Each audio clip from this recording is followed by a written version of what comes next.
Éditorialiste géopolitique de la matinale de France Inter, chroniqueur pour le Nouvel Obs et correspondant pour l'agence France Presse et Libération, et aussi président de Reporters sans frontières. Bonjour Pierre Aski. Bonjour. Alors vous publiez Décolonisation africaine avec une préface de Pape Ndiaye. C'est chez Stock, sont vos podcasts sur France Inter sur la décolonisation africaine. On va en parler dans quelques instants, mais d'abord un mot sur l'actualité. Est-ce que là on est à un tournant pour la guerre en Ukraine? Est-ce que effectivement Trump peut obtenir de Zelensky, qu'il a rencontré au Vatican, que la Crimée soit offerte à Poutine? Alors, la photo était historique et elle était spectaculaire. Les deux présidents tout seuls dans la chapelle Sixtine, et elle effaçait en quelque sorte l'humiliation du bureau ovale il y a quelques semaines.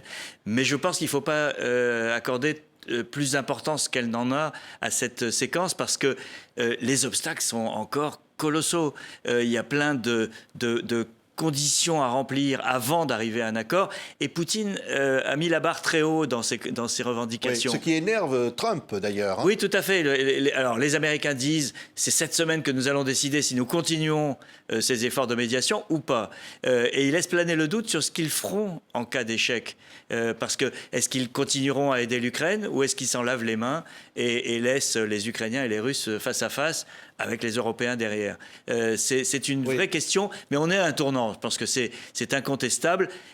Trump veut à tout prix un accord. Il l'aurait voulu pour ses 100 jours à la Maison-Blanche. C'est dans 2 jours, les 100 jours. Oui. Et il avait dit on va régler ça en 24 heures. 100 jours après, on voit bien que ça n'est pas le cas. Non, ça n'est pas le cas, et c'est à rajouter à la liste des échecs, ou en tout cas des difficultés qu'a Trump à mettre en œuvre un programme qui était d'une radicalité folle. Alors il se vantait en disant qu'il allait régler ça en 24 heures, mais même en 100 jours, il ne sera pas arrivé à le régler véritablement. Oui, alors la situation à Gaza interpelle encore aujourd'hui. Et là, on est devant une situation d'un point de vue humanitaire catastrophique, Pierre Aski. C'est affolant parce que le Programme alimentaire mondial des Nations Unies vient d'annoncer qu'il n'avait plus de réserve alimentaire dans la bande de Gaza.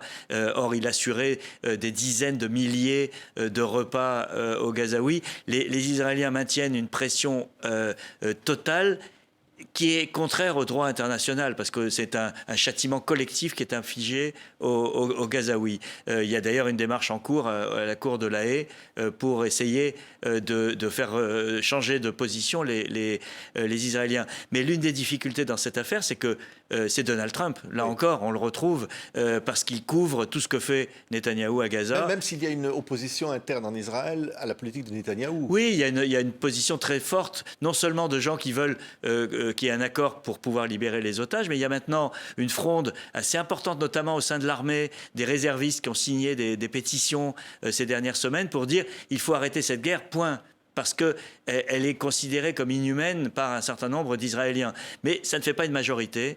Et pour l'instant, Netanyahou a les coups des franches au Parlement, où il a sa majorité, et internationalement, parce que Trump le couvre.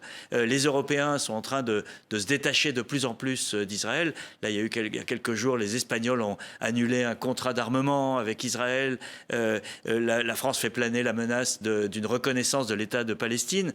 Emmanuel Macron en a parlé il y a quelques jours. Il peut le faire, ça vraiment? Est-ce que Emmanuel Macron, c'est quelque chose concrètement qui peut avoir un effet, la reconnaissance de l'État de Palestine? Je pense que c'est largement symbolique, puisque cet État n'existe pas, mais je pense que c'est une manière aussi de soutenir les efforts des pays arabes qui ne veulent pas que le plan Trump, vous savez, cette expulsion des Palestiniens de Gaza pour le transformer en Côte d'Azur de la Méditerranée. Il y a eu ce plan arabe qui a été concocté au Caire, et l'Europe veut peser dans ce débat en soutenant l'initiative arabe, qui est peut-être un moyen d'enfoncer un coin dans ce rouleau compresseur que Netanyahou et Trump sont en train de dérouler. On voit sur ces aspects-là le président français, Macron, jouer un rôle important. On le voit autant pour l'Ukraine, la rencontre Zelensky-Trump, que sur la question du Proche-Orient. Est-ce que sur l'Afrique, là, et on va en parler avec votre livre, Pierre Aski, est-ce que là, Emmanuel Macron a échoué au fond? Il est dans une impasse, parce qu'il a commencé, je pense, sur un mauvais pied, en disant aux jeunes Africains « Je suis jeune comme vous, je n'ai pas connu la colonisation. » Le privilège de l'âge. Le privilège de l'âge, c'était ça son argument. Et je pense que c'était une erreur, parce que c'était oublier qu'il est président d'un pays qui a une histoire et qui a un héritage, et qu'on ne peut pas mettre sous le tapis ce qui s'est passé. On voit à quel point, moi c'est pour ça que j'ai écrit ce livre, et on avait fait ces émissions avant à France Inter, parce que l'histoire de la colonisation et de la décolonisation, elle pèse encore sur les relations aujourd'hui. Alors il ne faut pas tomber dans l'instrumentalisation. Il y a un équilibre à trouver entre regarder l'histoire en face. Pap Ndiaye, dans sa préface, dit « Regardez les fantômes de l'histoire en face ». Et je trouve que c'est une formule qui est très juste et qui porte vraiment beaucoup de poids. Donc il y a un équilibre à trouver entre regarder l'histoire en face et ne pas la laisser instrumentaliser. Mais on ne peut pas la nier. Oui, ce que Emmanuel Macron avait dit, c'était au discours à Ouagadougou, c'était au Burkina, au fond de dire je suis un jeune, je n'ai pas connu, et vous, Africains jeunes, vous n'avez pas non plus connu, donc on va partir à zéro. Voilà, tournons la page ensemble. Oui. Et on voit bien, d'ailleurs, dans ses récents voyages, Emmanuel Macron a été confronté à cette question de la mémoire. Au Cameroun, il avait créé une commission d'historiens qui a rendu son rapport sur la manière dont la France a participé à une répression très forte au moment de l'indépendance. À Madagascar, il y a seulement quelques jours. De nouveau, la mémoire est présente sur le massacre de 1947. On le voit avec l'Algérie, mais c'est un problème entier, l'Algérie, qui est à part. Mais on voit bien que la période de la colonisation et de la mémoire reste un objet de contentieux fort entre la France et ses anciennes colonies. Et le fait de ne pas l'avoir géré à temps fait que ça pèse aujourd'hui sur les relations. Le départ de l'armée française d'Afrique, le Tchad, le Sénégal, etc. C'est le dernier signe, l'un des derniers signes. Il reste encore le franc CFA qui est considéré par beaucoup, peut-être de manière abusive, mais en tout cas c'est considéré par beaucoup d'Africains comme un lien excessif avec l'ancienne puissance coloniale. Il y a quelque chose à remettre à plat dans les relations entre la France et l'Afrique, et Emmanuel Macron n'a pas eu la possibilité il n'a pas trouvé la martingale pour remettre ça à plat dans ses relations avec l'Afrique. Mais au fond, est-ce que c'est totalement perdu? On voit par exemple le Sénégal, symboliquement, la francophonie, le berceau de la francophonie. Oui. Alors aujourd'hui, c'est Ousmane Sonko, le Premier ministre, et puis le nouveau président sénégalais. Oui. Comment la France peut garder les liens avec un pays aussi important que le Sénégal? Je pense que la France a tout intérêt, la France et l'Europe d'ailleurs, parce que ce n'est pas simplement un problème français, à trouver un dialogue beaucoup plus égalitaire avec l'Afrique. Et en particulier, dans le contexte international, on parlait de Trump, mais la recomposition du monde à laquelle on assiste, basée beaucoup sur la force, sur les rapports de force, et non plus sur le droit comme auparavant, offre une opportunité en fait à créer des rapports différents. Je pense que l'Europe a tout intérêt à permettre aux pays d'Afrique, comme à certains pays des BRICS, comme le Brésil par exemple, ou l'Afrique du Sud, l'Inde, à ne pas avoir comme seul choix devant eux l'Amérique ou la Chine ou la Russie. Et d'avoir comme perspective un nouvel ordre mondial beaucoup plus égalitaire, multipolaire, comme on en parle depuis des décennies sans l'avoir réellement fait. Oui, mais il y a des pays, on parlait tout à l'heure du Burkina, où Emmanuel Macron avait fait ce discours fondateur, peut-être sur la fin de la France-Afrique à ce moment-là, mais qui au fond aujourd'hui s'allie avec le Mali et avec le Niger, pour finalement aller vers la Russie, oui, tout à fait. Moscou, là, ils ont rendez-vous. Oui, alors il y a une vague qu'on appelle souverainiste qui balaye une partie de l'Afrique, et en particulier ces 3 pays du Sahel. Mais je ne pense pas que ce soit une situation éternelle. Parce que l'Afrique a aussi intérêt à jouer sur cette multitude de partenaires et à ne pas s'enfermer dans une relation exclusive avec la Russie ou avec la Chine, comme auparavant elle était enfermée dans la relation avec la France. Je pense que c'est un atout qu'a l'Afrique aujourd'hui d'être courtisée, d'une certaine manière, par le monde entier. Oui.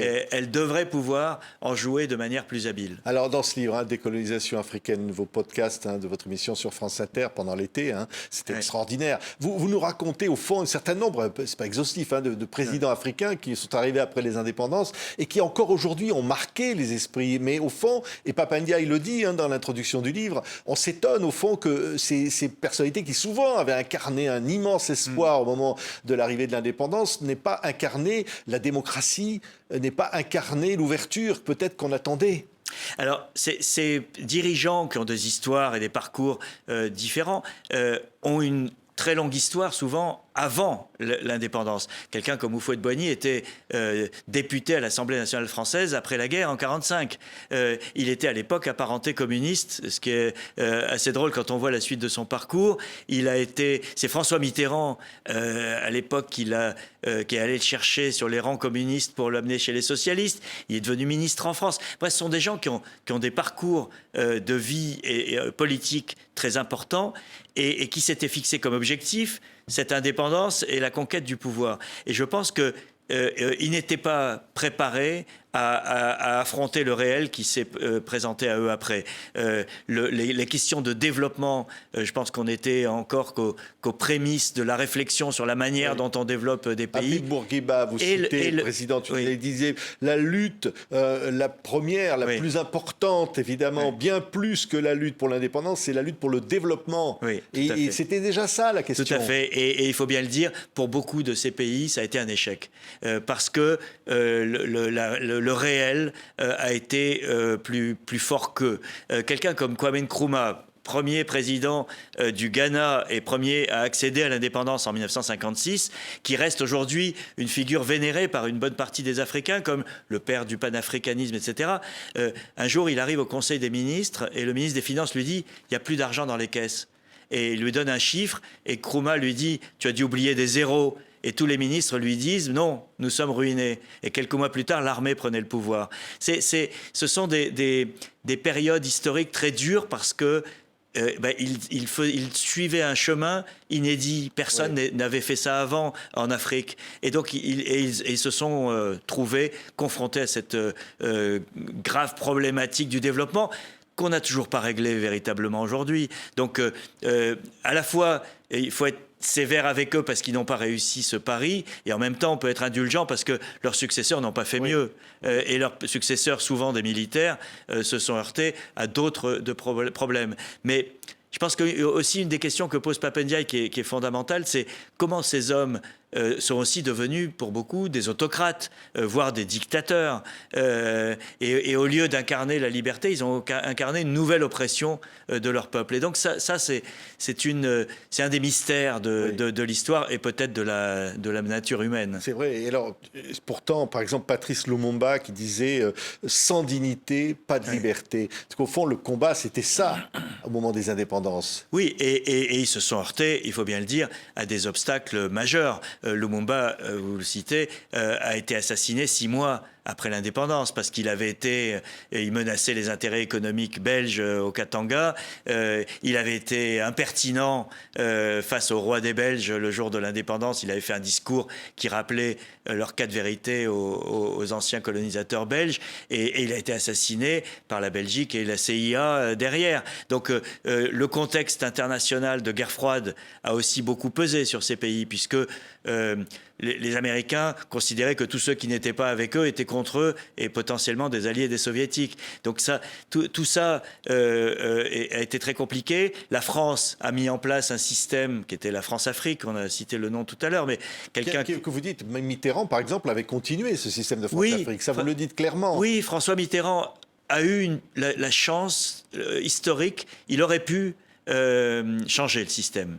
Mais François Mitterrand était un homme de la 4e République, était un homme qui a été ministre des colonies, qui avait un rapport avec cette histoire qui était un peu ancrée dans le passé, et il n'a pas su le moderniser. Et au contraire, il a calqué sa politique africaine sur celle du général de Gaulle. Il avait son Foccart à l'Élysée qui traitait en direct les affaires avec les chefs d'État africains. Et donc, on a raté des occasions de moderniser cette politique, de sortir de cette ingérence dans laquelle on était quand même installé en ce qui concerne les colonies françaises après les indépendances. Mais c'est vrai, au fond, vous disiez d'ailleurs, on peut mettre en cause ces présidents qui sont arrivés dans le contexte qui était le leur au moment des indépendances, mais il faut aussi mettre en cause les anciens colons, c'est-à-dire les pays qui ont continué derrière à agir sur tout cela. Mais vous avez ce mot de souveraineté aujourd'hui. Et vous dites, au fond, est-ce qu'on peut croire croire que l'Afrique peut accéder à une forme de nouvelle souveraineté aujourd'hui? Alors, je pense que le problème, c'est une question de définition de ce mot souveraineté. Et je pense que l'Afrique aujourd'hui est confrontée à cette question qui est où trouver l'équilibre entre traiter avec ces nouvelles puissances qui sont présentes sur le continent, comme la Chine ou la Russie, et ne pas brader ses intérêts de nouveau. Parce qu'on voit bien que tous ces pays viennent en Afrique. Pourquoi? Parce qu'il y a des richesses minières absolument considérables. La Chine, moi j'étais correspondant en Chine, et je me souviens qu'au début des années 2000, on pouvait suivre les voyages du président chinois Hu Jintao. À la trace, il y avait l'étape du manganèse, l'étape de la bauxite, l'étape du cuivre, l'étape du pétrole. C'est évidemment pour ça qu'ils sont allés d'abord en Afrique, et ils ont occupé une place aujourd'hui considérable. Mais l'Afrique n'a pas... parce que la souveraineté, ce souverainisme dont on parle, c'est pas de passer de la tutelle française à la tutelle russe ou chinoise. Ça serait une erreur pour l'Afrique de raisonner comme ça. Et je pense que l'Afrique a une carte à jouer véritablement. Elle devrait pouvoir, notamment avec ses anciennes puissances coloniales d'Europe, établir un rapport de force différent, plus égalitaire. Et je pense que les deux parties ont y gagné aujourd'hui. Oui, Pierre Aski, vous êtes, je le disais aussi, président de Reporters sans frontières. Sur cette question-là aussi, l'Afrique, mais bien au-delà, la liberté de la presse, c'est encore un enjeu. Et c'est encore, évidemment, le signe de démocratie malade. Oui, tout à fait. Alors, tout n'est pas sombre sur le continent africain. Il y a beaucoup de pays où il y a une presse aujourd'hui active et diverse. Le problème, c'est qu'il n'y a pas de régulation de cet espace en termes par les lecteurs eux-mêmes, d'une certaine manière, entre ce qui est fake news et ce qui est journalisme professionnel. Il y a une confusion assez importante, et je pense que le continent aurait tout à gagner, là encore, à avoir un système d'information beaucoup plus professionnel et beaucoup plus indépendant, parce que un État moderne ne peut pas fonctionner sans une information de qualité. Et je pense que c'est une des exigences de la modernisation de l'Afrique aujourd'hui, que de passer par une modernisation de ces systèmes d'information. Merci beaucoup, Pierre Aski. Vous publiez donc Décolonisation africaine. Il faut noter qu'il y a aussi un magnifique portrait de Nelson Mandela dans ce livre. Une préface de Papa Ndiaye chez les éditions Stock, France Inter, avec votre podcast d'été. On attend avec impatience. Merci. Merci, Pierre Aski, d'avoir été notre invité.